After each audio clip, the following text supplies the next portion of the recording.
رب اشرح لي صدري ويسر لي أمري واحلل عقدة من لساني يفقهوا قولي. بسم الله الرحمن الرحيم. صلى الله عليك يا سيدي ويا مولاي يا أبا عبد الله. صلى الله عليك يا ابن رسول الله، يا رحمة الله الواسعة،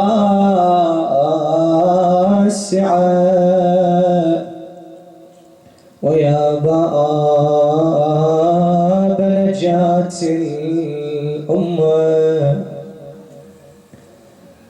يا غريب يا مظلوم كربلاء،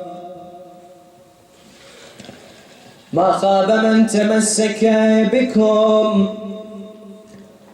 وأمن من لجأ إليكم. يا ليتنا يا ليتنا كنا معكم سادتي فنفوز فوزا عظيما.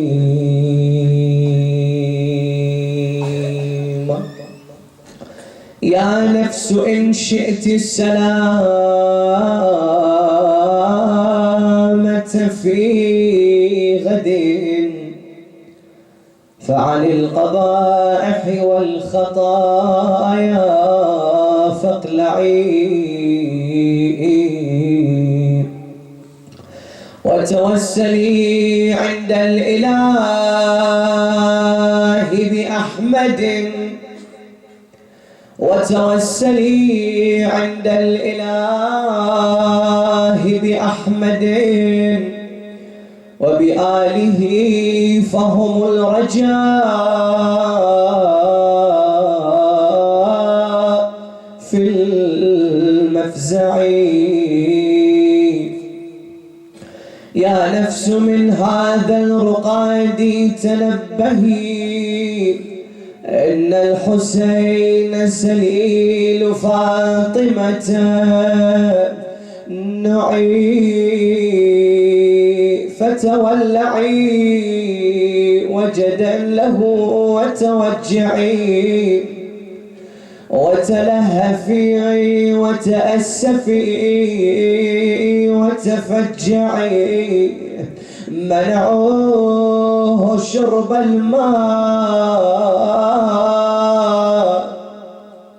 منعوه شرب الماء لا شربوا غدا من كف والده البطين الأنزعي. ولزينب نوح لفقد شقيقها، وتقول يا ابن الزاكيات الركعي، اليوم أصبغ في عزاك ملابسي، في عزاك ملابسي سودا، وأسكبها طلات الأدمع.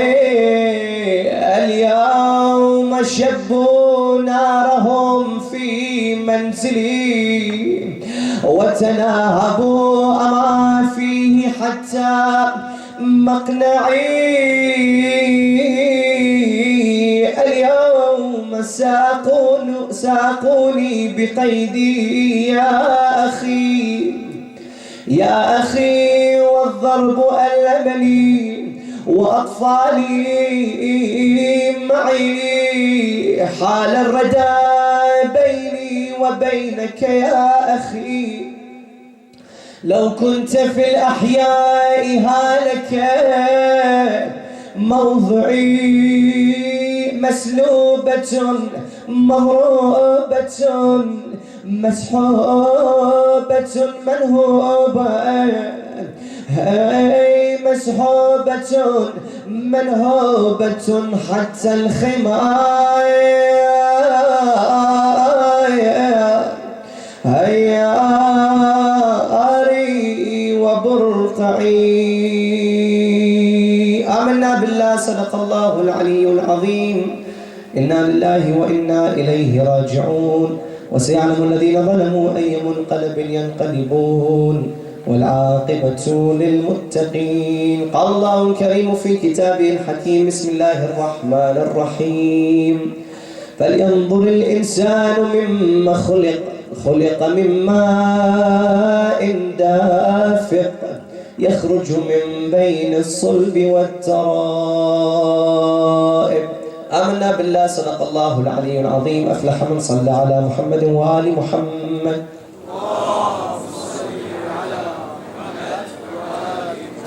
بسم الله الرحمن الرحيم. Dear brothers and sisters and scholars, Assalamu alaikum wa rahmatullahi wa barakatuh. Tonight, being the 11th of Muharram, the night of the 12th, is a night where we commemorate Sayyida Zainab alayhi salam. And in commemorating Sayyida Zainab, we understand that the political situation within the Middle East, that the Sayyida Zainab shrine is undergoing a lot of stress and corruption, and is, in simple terms, being under attack. If it wasn't for the grace of Allah subhanahu wa ta'ala,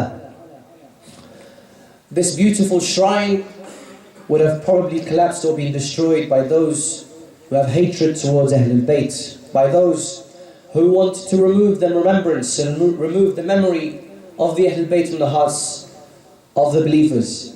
But little do they know that the more they put pressure on us, the more that they put corruption, the more they try to destroy, the more our hearts grow fonder of the Ahlul Bayt.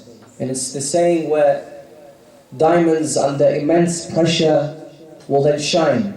And inshallah we will shine on a day of judgment when there's immense pressure in this world. Just a quick poem to describe the calamities of Sayyida Zainab. Nuri Sa'dar says, could it be the end of times? Could it be the end of times? Look at the crimes against her. They have their eyes on her shrine and her bloodline defend her. A message we've given, we are Zainab's children. I arose in painting a rose, Ali's daughter. I wanted to paint a picture and I picked her. For this there was none worthier and none worth her. But not as we stand with her, I watch her wither. This is who, if men discuss her, if men discuss her, it disgusts her. A sister of the moon asks, who will assist her? I have painted a picture and I brushed her with sadness. The mother of tragedy so silently in distress. On this canvas written, we are Zainab's children. She saw they were coming for her and for her throne. The princess of calamity from her throne. I heard the screaming of this rose, she's all alone. And her screaming sounded like the crushing of bone. If they dug up her grave and they reached her tombstone, for the sin that shakes the heavens can they atone? If they take out her body and take proudly her captive, what excuse to her father and her brother can we give? Can we let it happen? We are Zainab's children. Can we let it happen? We are Zainab's children. Sallallahu ala Muhammad wa ala Muhammad.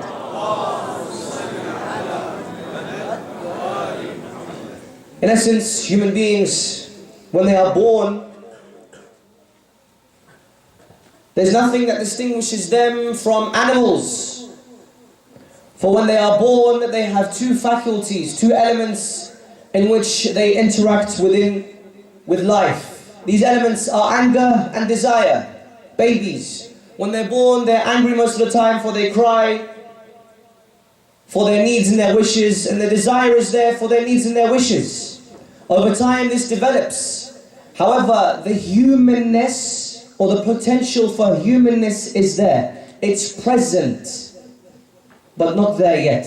What do I mean? The humanness or the potential humanness of a baby is present, or it has the potential for humanness, but it hasn't reached that humanness yet. What do we define as a human being? A person of intellect. That's the difference between a human being and an animal. An animal has an intellect, but it doesn't have collective memory. And that's what distinguishes human beings between animals. That's correct, right? Because an animal, if they had collective memory, they would take over the world. But because human beings have been bestowed with the blessings of an intellect and collective memory, we have thus come far with society and civilization as we see today.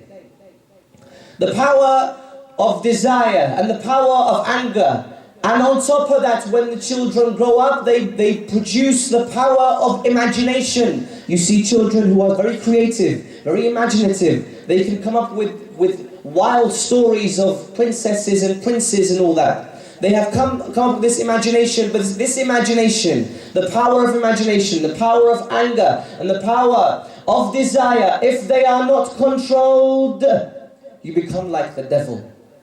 You become a person who goes against his human nature to develop. Why? Because Allah subhanahu wa ta'ala says in the Quran, I have given you this intellect. Either you can go two ways. Either you can raise yourself higher above the heavens and above the angels, or you can be below the animals. No, even below that. Why? Because once more, the animals have desire. The animals have imagination. And animals have the anger to protect themselves, but they don't have the intellect to be able to interact within society and to be able to have that collective memory. So Allah subhanahu wa ta'ala has given us these three powers: power of anger, the power of desire, and the power of imagination. He's also given us the power of what? Intellect. Now this is the most important power that Allah has given to us. Why? Because if we do not control these three powers, the power of desire, the power of imagination, and the power of anger, it will lead to the annihilation of a human being. It will lead them towards the pits of hell, as Allah subhanahu wa ta'ala described it. The power of intellect is so important because if you do not control these powers, someone else will control them for you. Now let's break these down into smaller steps. The power of anger. Okay, sorry, before that, can I add the last salat ala Muhammad wa ala Muhammad?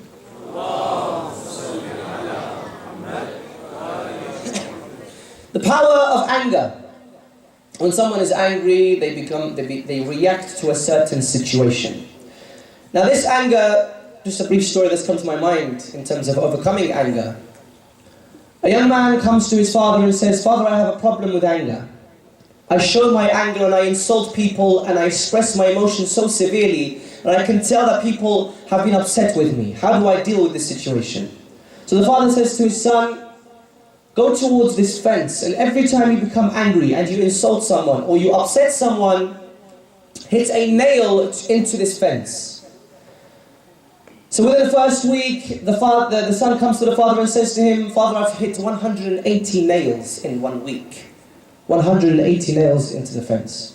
The second week, it decreased to about 100. Third week, 50.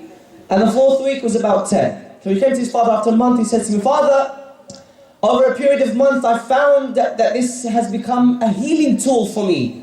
Because every single time I become angry, I have to put in the effort to hit a nail into the wall. And so, due to my laziness, in order to avoid hitting this nail into the wall, I become less angrier." The father says, "Okay, you see all these nails that you put in? Almost 300, 400 of them. Take each and every single one of them out." So the son says, "Okay." So after about 3 hours of taking each nail out, the father says to him, says something very interesting. He says to him, "Now that you've taken the nail out, the nail that you've taken out represents the repentance that you have, or represents the forgiveness that the other person has given to you. But you see the hole that's still inside this fence? This represents the hole that you've hurt them with. Yes, they may have forgiven you. Yes, they may have forgotten. They may have forgotten. But yes, they may have forgiven you, but that pain is still there. That pain is still there. So in terms of anger, you can either go closer to Allah subhanahu wa ta'ala or go away from Allah subhanahu wa ta'ala. It depends on how much you control your anger. And in anger, in terms of scientific terms, anger is a defense mechanism against certain situations. Why? If, for example, someone was to be insulting your family, or for example, someone is attacking your family, literally attacking your family. If you do not have the faculty of anger, you wouldn't be able to defend what is rightfully yours, such as your family, or your wealth, or your property. So in this case, in this sense, anger is okay in the sense that it's controlled. Why? Because you're angry regarding the property, which is your rights. However, the Prophet goes a step further, or Ali goes a step further. When the Prophet says that my anger, I see it through divine light, not through my own self. Sometimes you become angry with what? Because your ego has been hurt. Someone said about something you've done. Why? It's all self. But the Prophet looks beyond that. He looks through divine eyes. So if someone was to insult belief, or cause corruption, or cause disunity within the community, then he becomes angry for the sake of Allah subhanahu wa ta'ala. In another narration, in the Battle of Khandaq, when he is fighting Amr ibn Wid, you know the famous story of when the soldier spat in the face of Imam Ali alayhi salam. What did he do? He took a step back. When he took a step back, he thought about the process. He let go of his ego. He thought about the sacrifice of Allah subhanahu wa ta'ala, and then he came back and he slaughtered Amr. However, if he was to slaughter him in that instance when the person spat in the Imam's face, he would have done so through his own ego. Again, controlling of anger. That's the desire of anger. And notice that if you do not have control over the desire of anger, someone else controls it for you. How many times have you been in arguments and you felt so annoyed that this person is winning the argument? Winning the argument. What do? You become frustrated, you begin to insult, for example, or you begin to disrespect. If that happens, he's controlled your anger. Whenever you lose your temper, the other person's controlled your anger. So therefore you lose this argument. In any case, that's the desire of anger. The desire of the faculty of the power of anger. When it comes to the power of desire, well, there's love and there's lust and there's this carnal nature to suppress or to give in to all your desires. If you do so, again, someone else controls this desire for you. What do I mean? If, for example, this can be tremendously very, very bad for a person. It could annihilate you. In what sense? If, for example, the two, imagination and desire, come together and you have no control over them, what happens to a human being? Let me give you an example. I'm walking down the street, or someone is walking down the street. He sees a person of the opposite gender, right? His imagination has started. The faculty of imagination has started. Then the faculty of desire has started. If he doesn't have control over those, he would have done something and overstepped the boundaries of Allah subhanahu wa ta'ala. Another instance, how someone can control the music industry is one of the biggest industries that control the imagination of an entire population. For example, if you go into a club, what is the elements of a club? Music, alcohol, and women. If you take the element of music away from there, what happens to that human being? They begin to become very angry because we need this music. They've been controlled by this music. And therefore, they have been controlled, the faculty of desire, imagination. And anger has been controlled by someone else. The perfect example from the books, or from Islam, of someone who can overcome all of these desires is the example of Prophet Yusuf. When he's faced with Zulaykha, she closes all the doors and she says, I am all for you now, do to me as you wish. The power of imagination started. The power of desire has started. The power of anger has maybe started as well. But he made sure the power of intellect overcame the rest of those powers. Why? Because he managed to escape from that situation. Even though no one could see him. Even though he could have done what he wanted. But then he would have given into his desire. Given into his carnal desires. However, he let his mind control the remaining three faculties. Even Allah subhanahu wa ta'ala says in the Quran, this self that we have, we indulge in our self-desire so much But Allah subhanahu wa ta'ala makes oaths in the Quran. Oaths. He makes an oath. He says, for example, in Surah Al-Shams, he says, وَالشَّمْسِ, by the sun and its brightness. وَالشَّمْسِ وَضُحَاهَا وَالْقَمَرِ إِذَا تَلَاهَا وَالنَّهَارِ إِذَا جَلَّاهَا وَاللَّيْلِ إِذَا يَغْشَاهَا وَالسَّمَاءِ وَمَا بَنَاهَا وَالْأَرْضِ وَمَا طَحَاهَا. All of the attributes of the universe, he swears an oath by them. So he swears by what? He swears by the sun and its brightness, and by the moon and who follows it, and by the day when it's displayed, and by the night when it covers the day, and by the sky, and he who constructed the sky, and by the earth, and he who spread it, وَالْأَرْضِ وَمَا طَحَاهَا, by all of these attributes, وَنَفْسٍ وَمَا سَوَّاهَا, and by the soul, and he who proportioned it. Says what? فَأَلْهَمَهَا فُجُورَهَا وَتَقْوَاهَا قَدْ أَفْلَحَ مَنْ زَكَّاهَا. Very plain and simple. Allah swears by all of these attributes that he pledges an oath. And he says that فَأَلْهَمَهَا فُجُورَهَا وَتَقْوَاهَا, and inspired the soul of its wickedness and its righteousness. So there's two things that can happen: wickedness or the righteousness of the soul. قَدْ أَفْلَحَ مَنْ زَكَّاهَا. The person is succeeded, or the person succeeded who purifies his soul. Purify your soul. The only way you can purify your soul is if you have control over all of your carnal desires. If you have control over the powers that Allah has given to you, and don't let them run willy-nilly, however it may be. Have control of them. Why? Because you are a human being and Allah has given you an intellect. If you don't have a control over them, you become like an animal.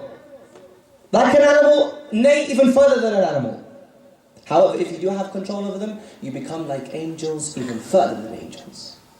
This is the small message that I wanted to give to you today. I understand that time is quite of the essence. Salli ala Muhammad wa ali Muhammad.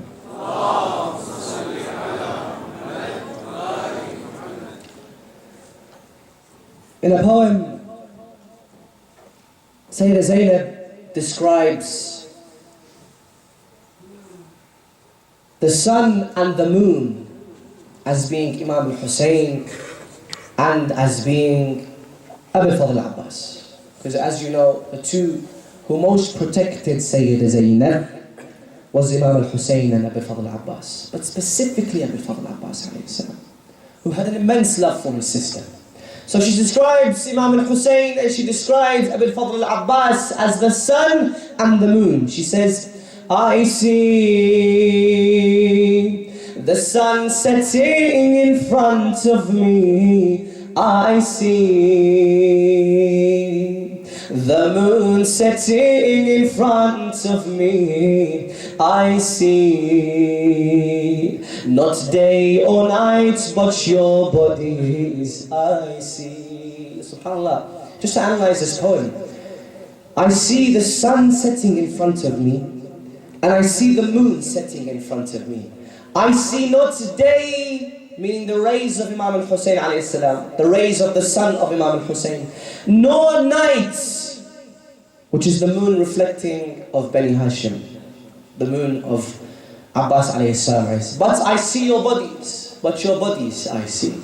I see the sun setting in front of me. I see the moon setting in front of me. I see not day or night, but your bodies I see.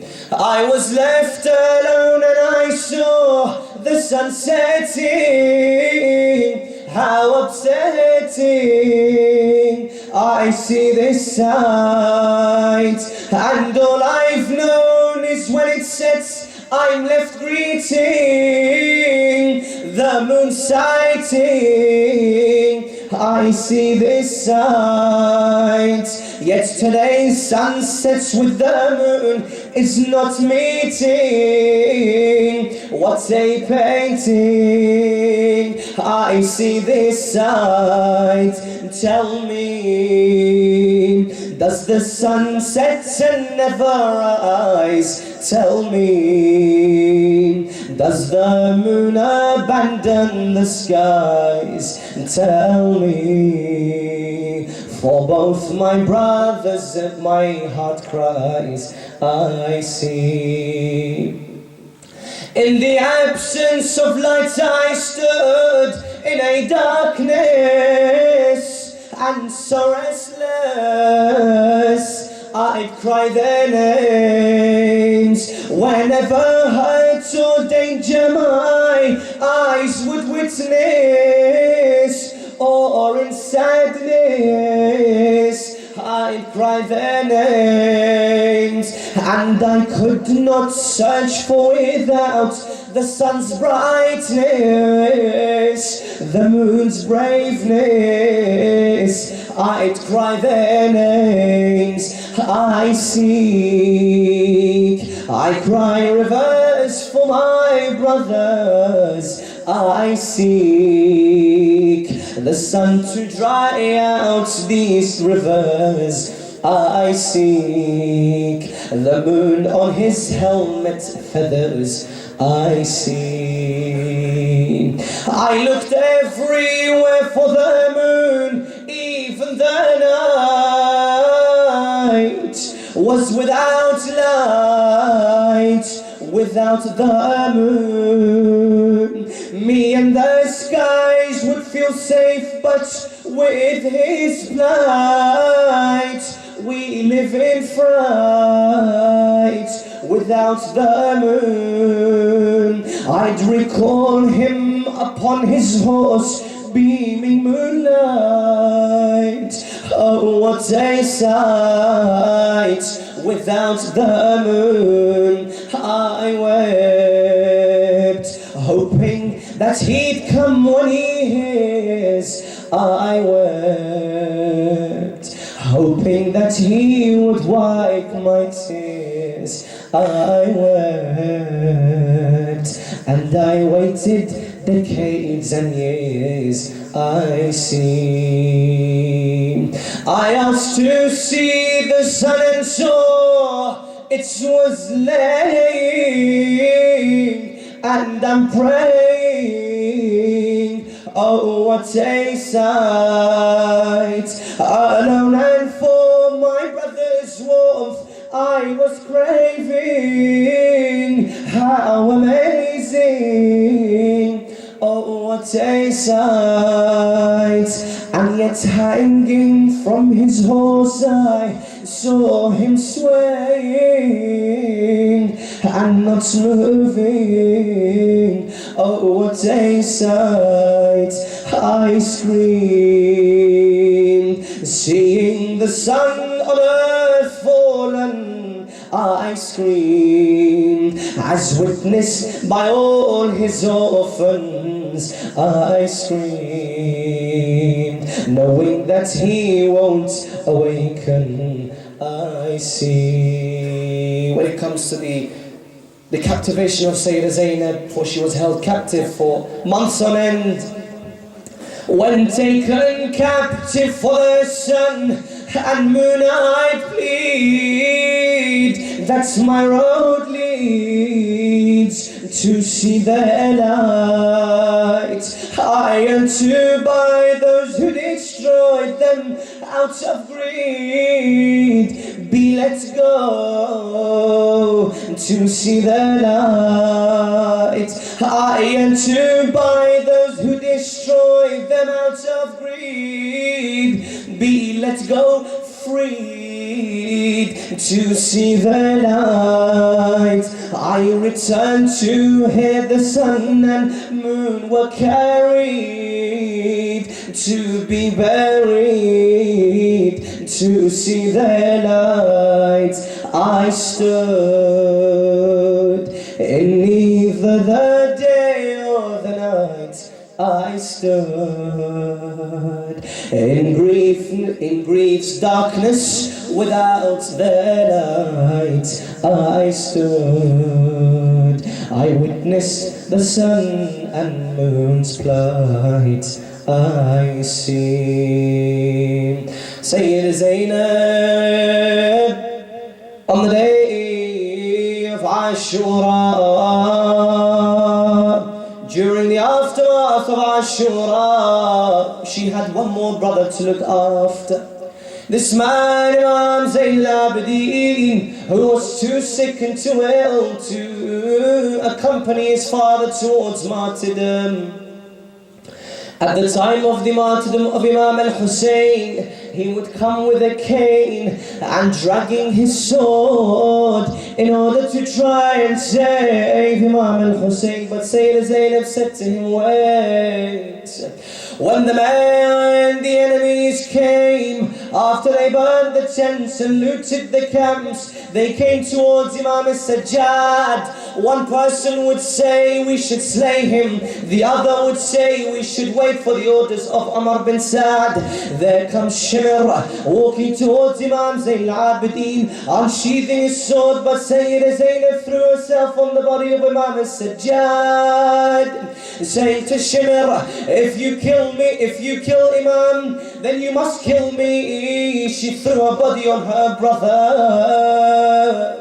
In another narration, the young daughter of Imam al-Hussein, Sukaina, in their confusement and their tragedy, as they run from tent towards tent, she sees a man, she tells him, there's two things I want from you. The first thing is, have you read the ayat of the Quran? Have you read when it says, فَأَمَّا الْيَتِيمَ فَلَا تَقْهَرْ? He says, yes, I've heard those verses. She says, أَنَا يَتِيمَةَ أَبَا عَبْدِ اللَّهِ الْحُسَيْنِ. I am the orphan of Imam al-Hussein. I am the orphan of Rasulullah. Please have mercy on me. Then she says another question to him. She says to him, do you know the direction of Najaf? He says, yes, but that is far away from here. You cannot go there the distance. She says, no. All I want to do is complain to my grandfather, Ali ibn Abi Talib, and tell him, wa Aliya, wa Sayyidah, look at what they've done to your son, Aba Abdullah al-Hussein. Inna lillahi wa inna ilayhi raji'un. وسيعلم الذين ظلموا أي منقلب ينقلبون والعاقبة للمتقين. And I kindly ask you to stand for the recitation for one last time, please. صل على محمد وعلى محمد. I can get your participation, that would be great. But if not, then I'll leave you with Sayyidah Zainab. When she says, upon us chains dragged across plains, crying Hussein, crying Hussein.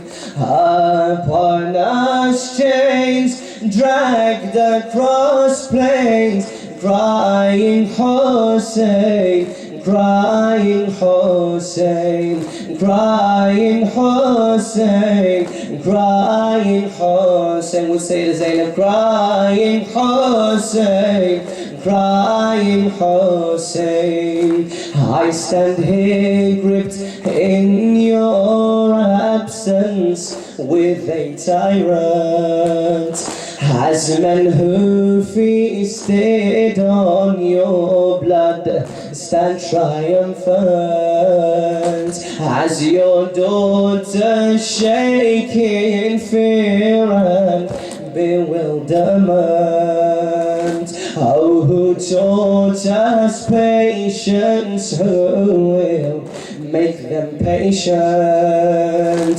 Should their shadows be seen by these men, they shouldn't.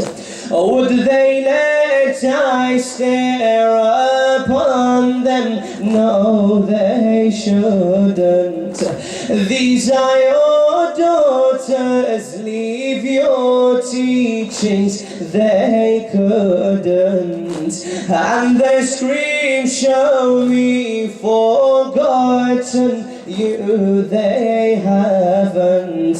This is their pain upon us, chains dragged across plains, crying Hussein, crying Hussein, crying Hussein, crying Hussein. Hey brother, your memory plays on each broken heart. Even now as I stand here in this devil's court, were you not to tell me patience, I'd break apart, bury my soul in your grave, from life depart.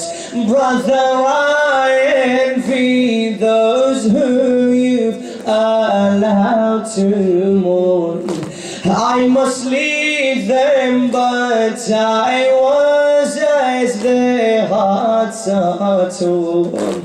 I hear your daughters screaming from the night till dawn. On you they lament and scream, and grief they adorn.